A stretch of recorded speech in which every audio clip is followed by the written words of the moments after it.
இலங்கையில வந்து சிறுநீரக நோயாளர்கள் அடையாளம் காணப்படுற விகிதம் சொல்ல முடியுமா? சார் ஒரு 10 பிறகு 15 இருக்கிறாங்க. அதிகமா என்ன மாதிரியான சிறுநீரக நோய்கள் வந்து இலங்கையில இருக்கு? சிறுநீரக நோய்கள், சிறுநீரகம் சார்ந்த சிறுநீரகம் பாதிப்பதற்கான 2 விதமான காரணம் வந்து நீரிழிவு நோய் அல்லது ரத்த அழுத்தம் தான் இருக்குது. இதை விட முக்கிய 20 வீதங்களில் வந்து புற்றுநோய் மற்றது கற்களுக்கான ஏற்படுகிற சிறுநீரக பாதிப்பு, உதாரணமாக யாழ்ப்பாணம், வவுனியா, அம்பாந்தோட்டை பகுதிகள் வந்து கற்கள் அதற்கான முக்கிய சிகிச்சை ப்ராடக்ட் பாதிக்கும். இதே விட வந்து சில கன்ஜென்டல் டிசீசஸ் அதாவது பிறக்கும் பொழுது ஏற்படுகின்ற குழந்தைகளுக்கு ஏற்படுகின்ற பீட்டு வேல்வன் சொல்வது, சிறுநீரக ஏற்பட்ட அடைப்புகள் சரியான சர்ஜிக்கல் ட்ரீட்மெண்ட் சிகிச்சை பெறாவிட்டால் அவர்கள் வந்து சிறுநீரகத்தை வந்து இழக்க வேண்டிய நிர்பந்தம் ஏற்படும். உதாரணமாக இவர்கள் வந்து பிறக்கும் போதே இந்த பிரச்சனை இருக்கின்றது.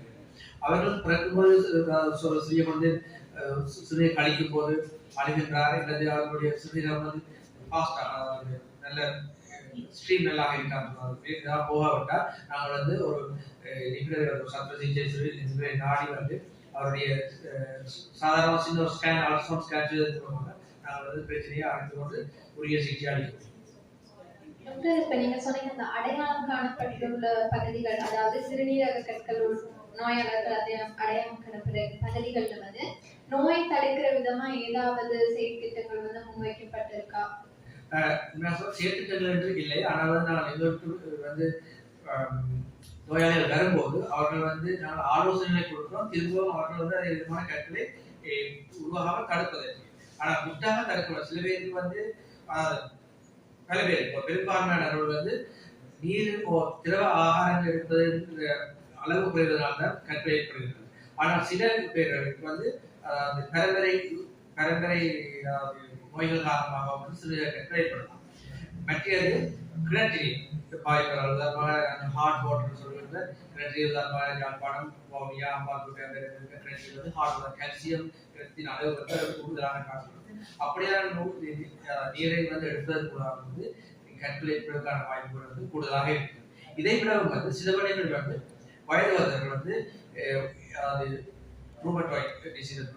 எலும்பு மூட்டு வருத்தம் ஏற்படும் போது சில வேளைகள் கால்சியம் அதிகமாக உள்ள மாத்திரைகளை சில வைத்திய நிபுணரின் ஆலோசனைகள் தாங்களாக எடுக்கிறார். அப்படியானவர்களுக்கு வந்து அந்த கால்சியம் அளவு உடலிலே கூடும் போது வந்து கற்றுவிடுவதற்கான வாய்ப்புகள் தான் ஏமாறும்.